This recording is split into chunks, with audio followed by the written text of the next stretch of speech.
I'm just fucking lit, man, I'm just fucking lit. Drink a bottle of this shit, man, bottle of this shit. Salut tout le monde, bienvenue dans ma première vidéo. Donc comme vous avez pu le voir dans le titre, je vous emmène avec moi pour une journée dans mon assiette intuitive.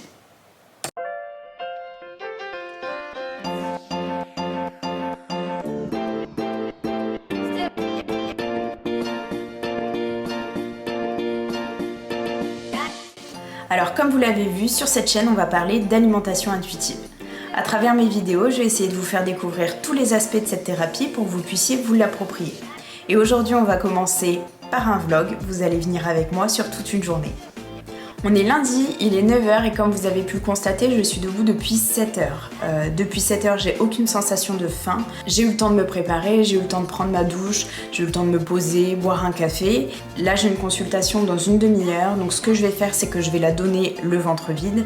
Pas de panique, le petit déjeuner, c'est pas le repas le plus important de la journée. Effectivement, si vous vous levez et que vous n'avez pas faim, vous n'êtes pas dans l'obligation de manger.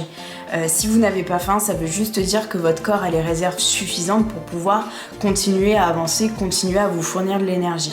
En revanche, si vous vous levez, que vous n'avez pas faim, mais que vous avez envie, vous pouvez tout aussi bien répondre à cette envie. Donc je file préparer ma consultation et on se retrouve juste après pour voir ce que ça donne.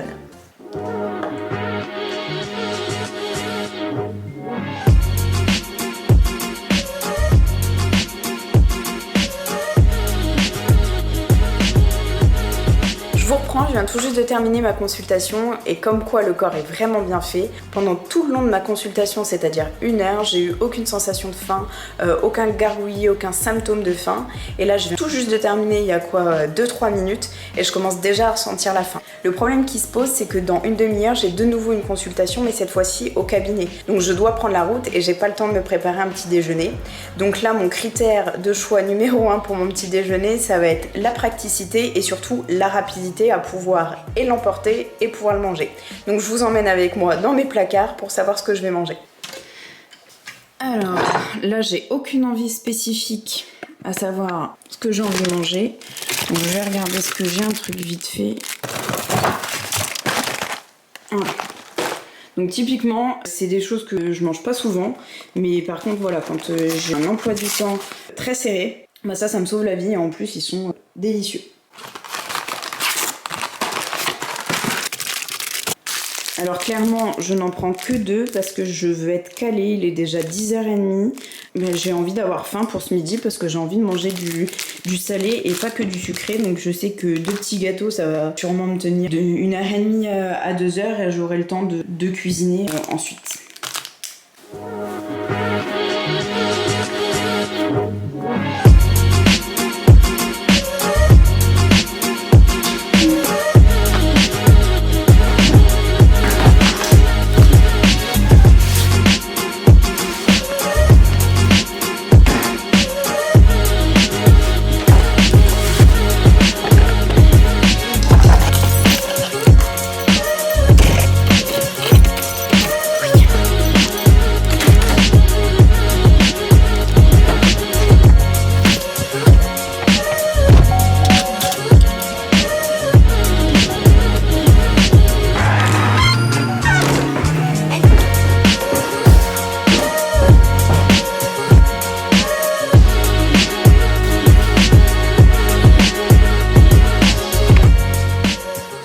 Il me reste 5 minutes avant mon rendez-vous.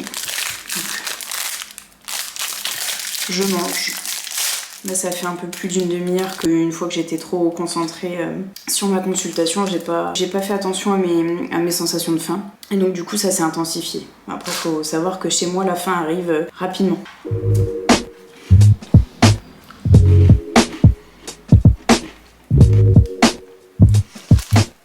Et oui. Même en mangeant, je regarde mon téléphone, donc il y a des moments où je vais porter un peu plus attention à ce que je mange, d'autres fois un peu moins, mais j'arrive à faire la différence et me concentrer aussi sur le plaisir et je sais quand est-ce que je vais m'arrêter d'avoir faim. Là, je sais déjà que les 2 gâteaux, il y a possibilité que je les mange en entier parce que j'ai vraiment très faim. Donc voilà, je me permets d'être sur mon téléphone et voilà, comme j'aime bien le répéter, l'alimentation intuitive, c'est pas manger en pleine conscience et tout le temps, non, ça correspond pas à nos modes de vie.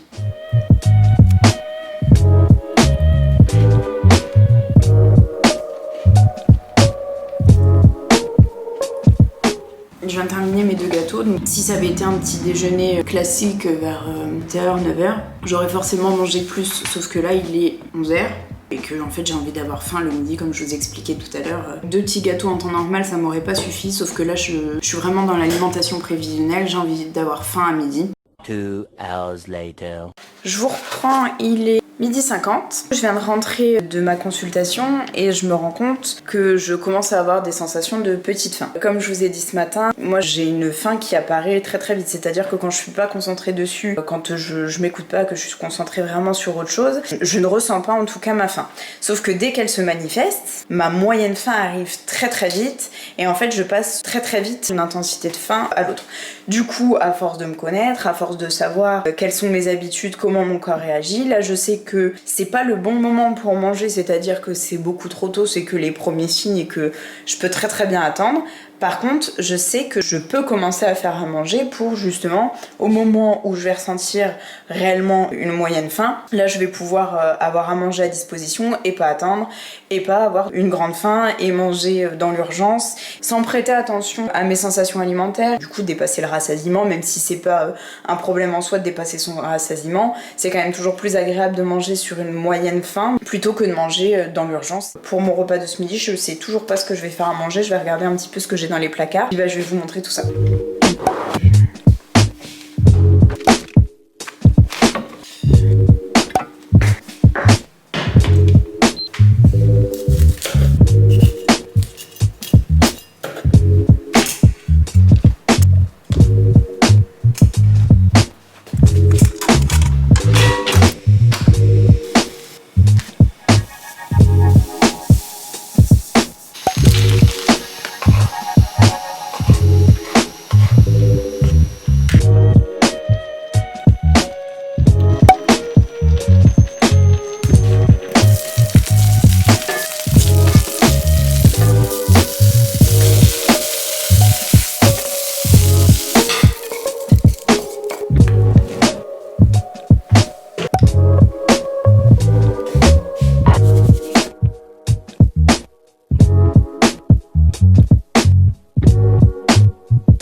Là, je viens de finir de manger, donc comme vous avez pu le voir, je me sers pas des grosses assiettes parce que c'est en fonction de mes besoins. Vraiment, je voudrais insister sur le fait qu'il faut pas se comparer à ce que vous voyez. Là, moi, je vous montre une assiette, c'est en fonction de mes besoins au moment où je vous filme. C'est-à-dire que ça se trouve, demain, j'aurai plus de besoins, demain, j'en aurai moins. En tout cas, ça, c'était la portion qui correspondait à ma faim. En cuisinant, j'ai eu de plus en plus faim et donc j'ai mangé directement après avoir cuisiné. Là, à la fin de ce repas, j'ai pas dépassé mon rassasiement, même avec les 2 carrés de chocolat, parce que je suis arrivée au rassasiement à la fin de mes 2 carrés de chocolat. C'est ça aussi, se connaître, hein, donc c'est pas tout le temps comme ça, c'est pas tout le temps parfait. Je sais pas si au fur et à mesure de la journée, je vais pas avoir une envie de manger émotionnelle, je vais pas dépasser mon rassasiement par exemple ce soir. J'en sais rien, mais en tout cas, là, je savais très bien ce qui me correspondait et ce dont j'avais envie, donc j'ai adapté en fonction de mes sensations alimentaires. Vous avez vu aussi que j'avais regardé la télé, j'avais répondu à un SMS. Pareil, l'alimentation intuitive, c'est pas tout le temps manger en pleine conscience. Et dans mes suivis, quand je conseille de manger entre guillemets en pleine conscience, donc vraiment de porter attention au plaisir qu'on mange et pas comment on le mange. Enfin, moi, c'est vrai que je fais vachement la distinction. C'est vraiment sur des moments où, par exemple, une envie de manger émotionnelle, là, il faut être un petit peu plus conscient de ce qu'on mange. Quand on est en apprentissage de ses sensations alimentaires, vraiment qu'on est vraiment dans l'identification, c'est là où, oui, effectivement, il faut être un petit peu plus conscient de ce qu'on mange. C'est vrai qu'une fois qu'on est mangeur intuitif, ça arrive tout seul. Donc voilà pour les petites explications de ce midi. Je file faire mes retours de consultation.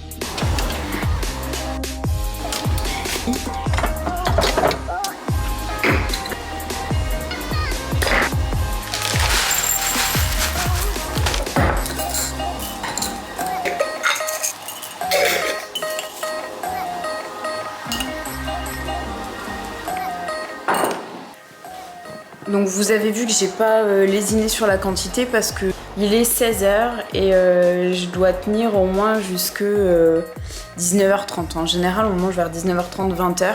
Donc je pense que volontairement, si mon rassasiement arrive tôt, vu que je suis une petite mangeuse, j'avoue que je mange pas de grosses quantités. Je pense que je vais volontairement le dépasser parce que j'ai pas du tout envie d'avoir faim en pleine consultation. J'ai pas envie du tout d'être déconcentrée et de ressentir la faim, d'avoir le ventre qui gargouille, etc. Donc je vais volontairement manger toute la tasse de muesli que je me suis servie et j'attendrai de nouveau d'avoir faim. Mais c'est vrai que cette portion-là, ça peut largement me tenir 4 heures.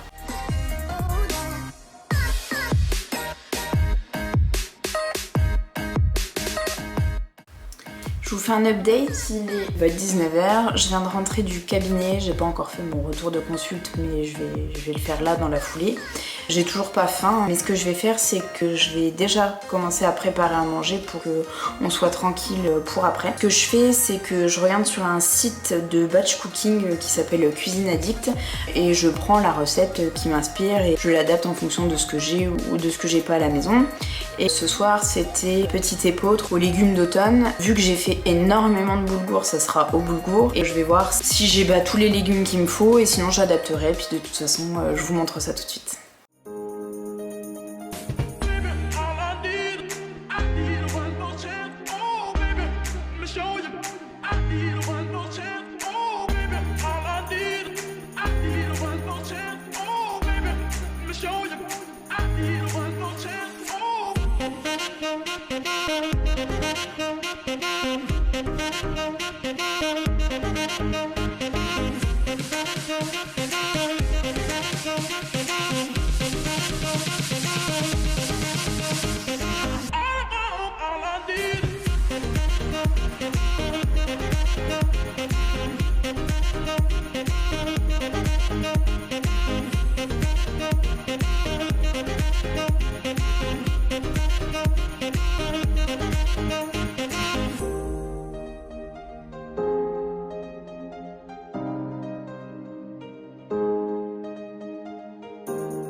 Je vous reprends quelques jours après, je me suis rendu compte que j'avais pas du tout clôturé la vidéo.